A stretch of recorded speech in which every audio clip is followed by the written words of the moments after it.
Welcome. In late March, early April of 2020, the world changed, and the old familiar word bubble took on a new meaning.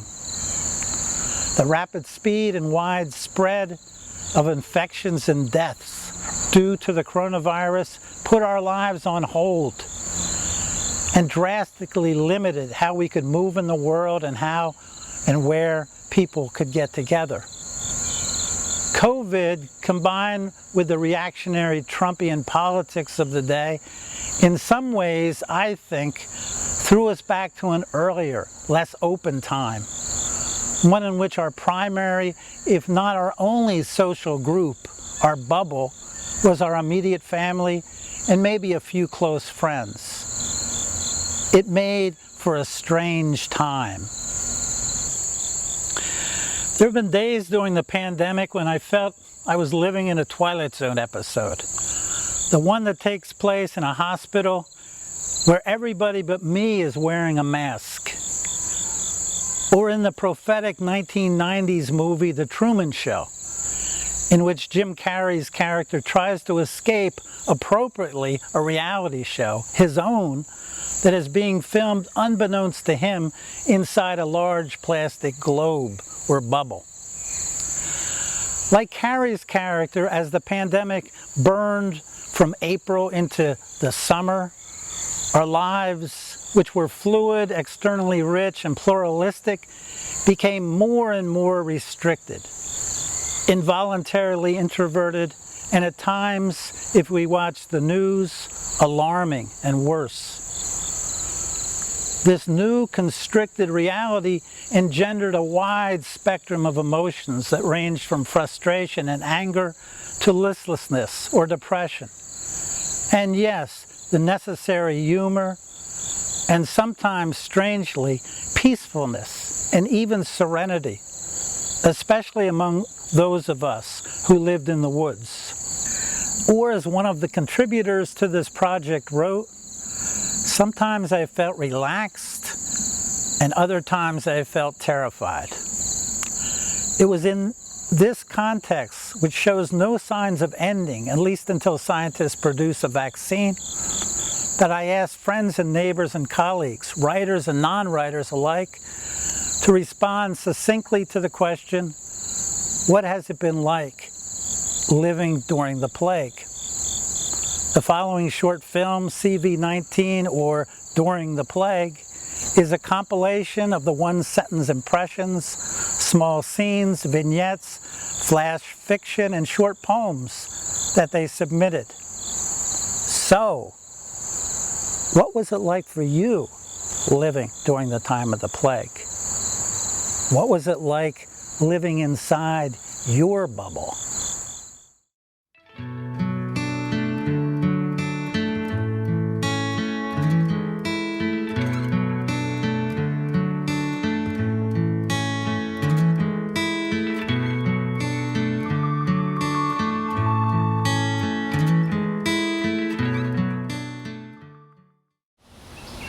I was both relaxed and terrified. It was like living in Amish country, except there were cars in the driveway, but nowhere to go. During the plague, Roosevelt was even more quiet as the wildlife came out of the woods and we stayed inside. During the time of the plague, a dogwood I planted many years ago, whose limbs reach my living room window, bloomed the whitest white I have ever seen.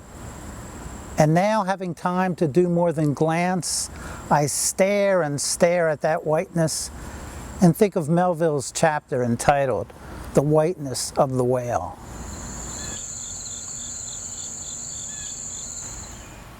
I walked out of my house in the morning to discover the neighbor was having his roof reshingled. The crew were gathered around a small strawberry birthday cake covered in Cool Whip, singing "Happy Birthday" in Spanish to the foreman. The foreman, with big burly tattooed forearms, was sporting a Cool Whip mustache over his happy grin. None of them had a mask. In the early stages of the pandemic, Even some of the waves at the ocean practice social distancing. At the time of the plague, the isolation didn't get to me, but the loneliness did. Fishermen drove to the lake as much to hear other human voices as to fish, and neighbors walked to the post office hoping to bump into somebody. During the time of the plague, I wore 5 different colored masks: red, yellow, green, blue, and orange.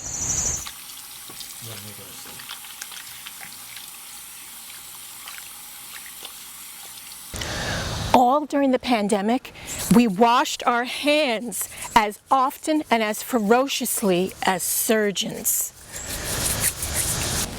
I wore 3 different masks: white, red, and green. I drove through downtown Hightstown, and it was dusty and deserted, as the movie said, for high noon, just before the gunfight. One morning, I was startled by a sparrow that flew over my head as I was walking into the garage to put wet clothes into the dryer. On further investigation, I discovered that she had built a nest on top of the FG volume of our Encyclopedia Britannica, which we keep on a dilapidated shelf in the garage. A wren came to my window this morning and pecked at it, then left. Birds flickered their wings on display for me. During the plague, my heart was captive to those birds. During the time of the plague, 2 men jumped out of a pickup truck and nudged an angry snapping turtle across the road with a long stick.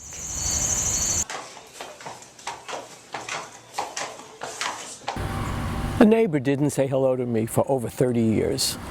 And then suddenly, when he needed something, he did. And then he started at least nodding recognizably. Just today, during the "don't breathe on your neighbor" period, with his maskless face, when we passed, he reached in his pocket and he said, "Here's my mask." During this time of quarantine isolation, my students have to use imagination as they receive their diplomas for graduation on a televised public school Zoom presentation. Where's the celebration? When was the start of vacation? To me, it's the most exciting thing you can talk about, right, Joni? Right? All right, let's go. I came to associate the man who pretended to be our president with the smell of mendacity, sickness, and refrigerated trucks filled with corpses parked in front of understaffed and overcrowded hospitals. During the time of the plague, some days the tide just kept coming in and I filled with water until sadness overwhelmed me and my shoulders shook and I wept. And then gradually the tide receded and I slowly returned to living in the new reality. During the time of the virus, our backyard cherry tree that I planted 30 years ago and which has borne fruit every year since, the birds always get there first, died. Fragile town where even light is brittle. It shatters, clatters on the streets among the crowds of emptiness. The great plague hammer raised again.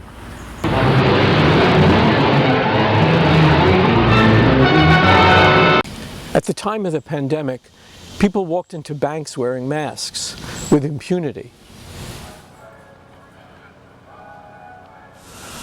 During the time of the plague, the rich got richer, the poor sunk further, and the rest of us held on. Walmarts morphed into Ahab's great white whale and gobbled up many of the smaller fishes. You can see one of them was wearing a short shirt that said Mexico. During the plague, mom and pop stores were hit hard by the virus. 2 more in Hightstown have gone under and been snatched up by franchises. A convenience store owned by an Indian family will become yet another Dunkin' Donuts. And the Prestige restaurant in Twin Rivers, a genuine New Jersey diner that has been owned by the same Greek family for years and put out scrumptious breakfasts and was a great place to drink coffee and hang out and talk, has been gobbled up by IHOP. The business configurations of small towns across the country are going to look different, very different, after the plague.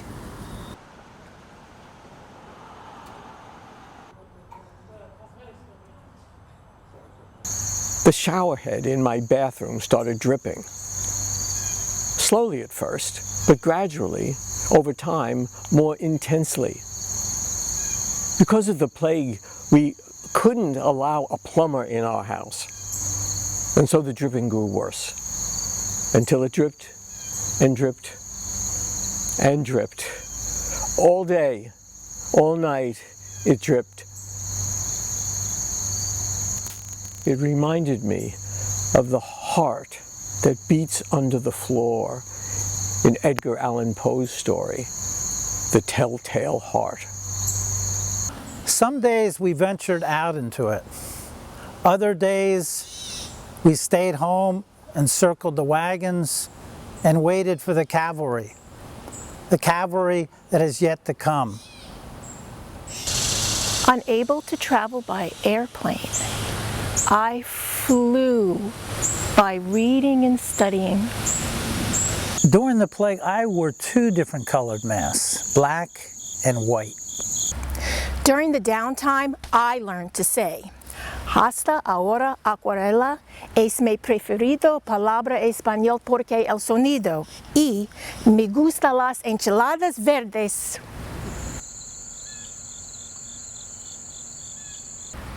In quarantine, I lost track of time. 3 breaths took up an hour. A minute lasted all day. A day ended when I fell asleep. I don't know when or for how long. During the plague, sometimes I tried to hide under my lengthening hair.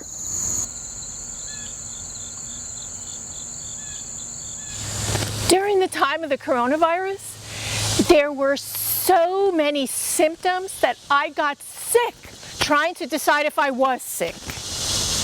During the plague, we washed our hands as frequently and feverishly as surgeons.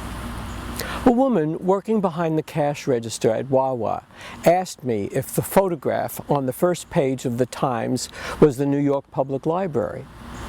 And when I said no, I think it's the Supreme Court building in DC, she said, the public library in New York is so beautiful. There are so many lovely buildings in New York City. Yes, I said. Then both of us silently wondered when we would see them again.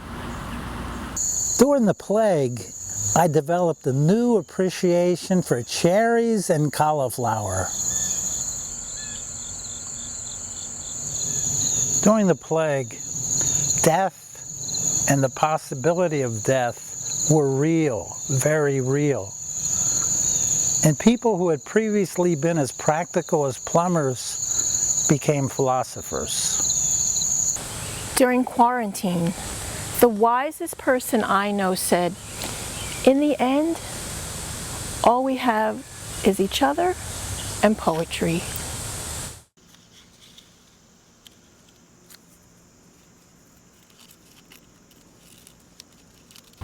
In the evenings, we played Scrabble. After midnight, I played pickup sticks with lines, shapes, and colors. I tried to improve my manual dexterity. COVID nightmare. At the bank's drive-thru, masked and gloved, my arm out the open window, I reach for and press send. The tube encasing my deposit slip whooshes up into the gut of the bank. Waiting for my deposit slip confirmation to return in the tube, my arm is still out reaching. Suddenly, the automated apparatus becomes a real person. The teller, a real teller, reaches out and starts patting my arm. I start screaming up a storm. He touched me. He touched me. I run into the bank, insisting to the managers, fire him. He touched me.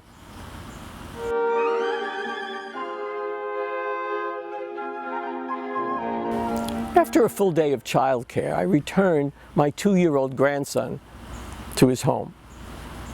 At his doorstep, I place his backpack filled with diapers and daily needs on top of an Amazon cardboard delivery box, which is predominantly taking over most of the stoop. My son appears at the front door to greet his returning son. "Dad, you made a COVID faux pas." "What?" "You put the backpack on top of the boxes. We haven't sanitized them yet. Now we have to quarantine the backpack."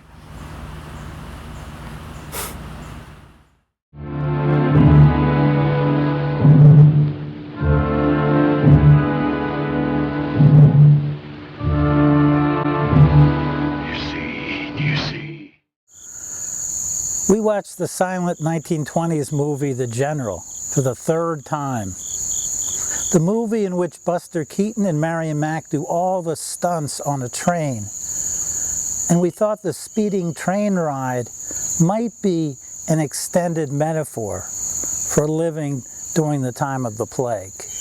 Now, during the time of quarantine, I find myself quickly adopting the standard coronavirus pandemic uniform of baggy clothes and elastic waistbands. During the plague, every day seemed like Saturday or Thursday or Tuesday. The same wild turkey came into our backyard every morning for a week and strutted around and fanned his feathers as if he were auditioning for a part in the Philadelphia Mummers Day Parade.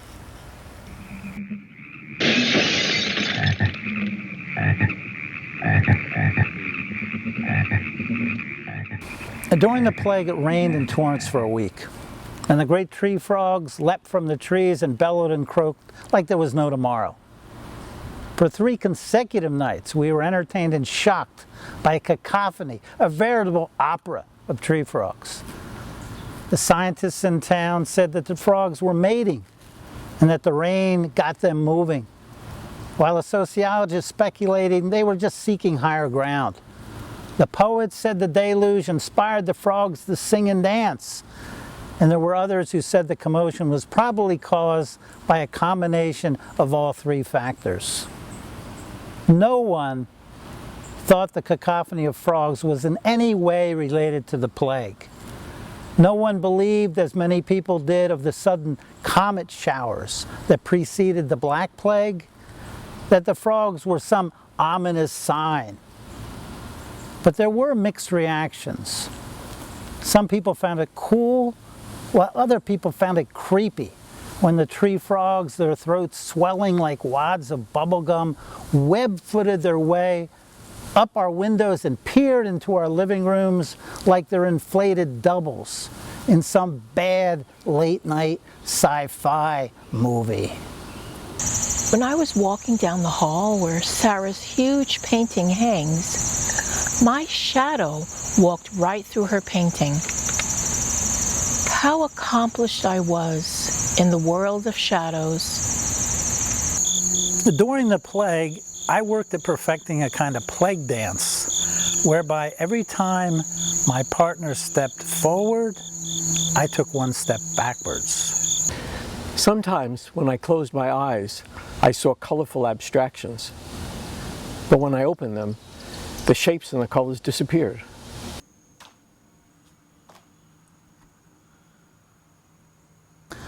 During plague, we took faded black and white photographs out of tattered shoeboxes and spread them on our living room floor and lingered over them and listened as each photograph told its story.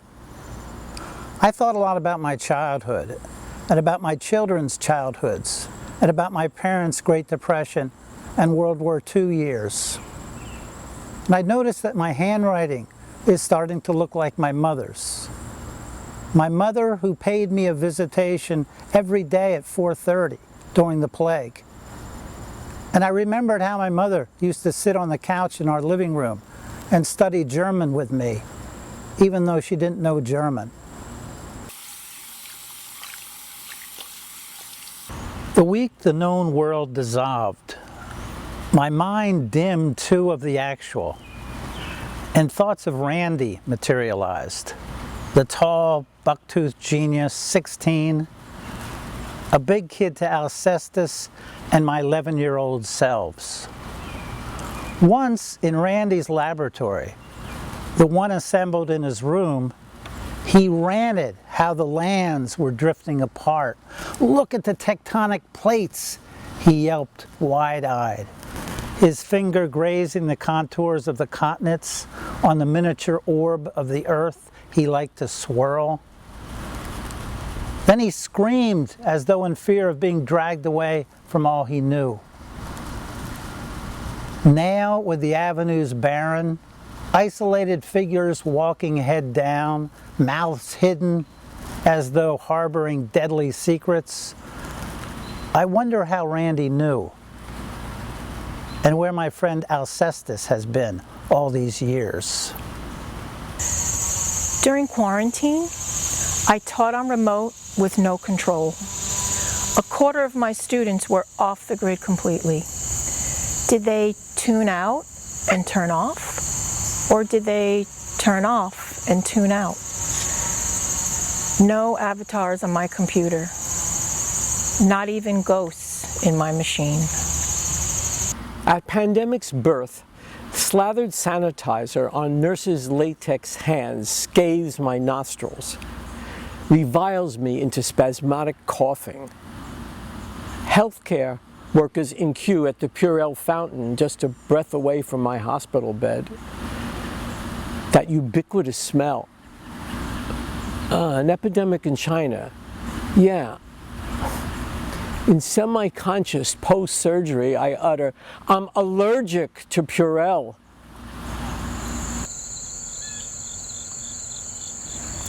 During the time of the plague, a cacophony of emotions have swarmed around me.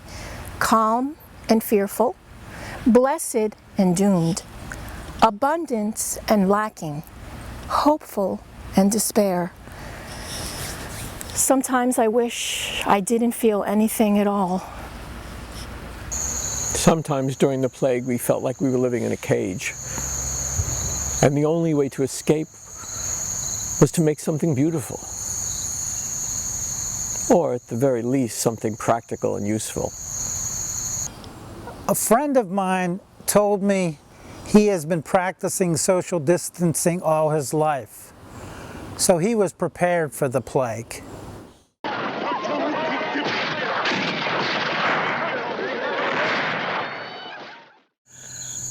During the pandemic, Black lives mattered.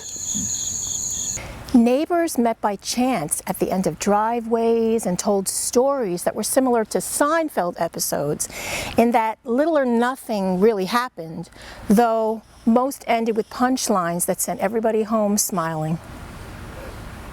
It's coronavirus season in our town, and I was obediently wearing a mask that evidently was not only to protect me from the novel disease, but it was also preventing my neighbors of 30 years from recognizing me. Small birds chirped from sunrise to sunset, but every once in a while a hawk or a condor or a turkey vulture would fly over and catch our attention.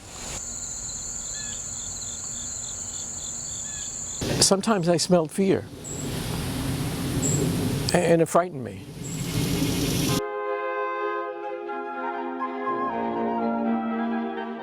Stories surfaced that scientists discovered a parallel universe, one where time went backwards. My daughter walked off a plane in Chicago to discover the same thing. People without masks standing close to each other, trying to walk back to a familiar reality. In the time of the plague, walking our deserted streets, I am stopped by a skeleton. Casually, it sits on a swing hanging from a branch of an ordinary tree, its hand raised in an everyday greeting. It's been on my neighbor's lawn for months, but I cannot simply walk on by anymore. I'm held in its presence. I raise my hand as I would to a friend. Then I walk on, and the skeleton walks with me, reminding me in this town that I must walk. Keep walking. Some days during the pandemic, it didn't matter when we ate breakfast or dinner, or what we had at either, or whether we called dinner breakfast or breakfast dinner, or whether night was day or day was night. Time stretched out in front of us like a sheet of linoleum rolling off an assembly line, or like the sea, a vast gray sea, in which there were no channel markers or buoys or landmarks or other points of reference, only space and more space stretching out in front of us as we sailed into a thin gray mist rising over a listless fleet of ghost ships. During our quarantine, it seemed as if we were all part of an operatic score. 1,000 plots, 1,000 heightened emotions. All of the arias sang our sorrows, as if we were characters at last worthy of a stage.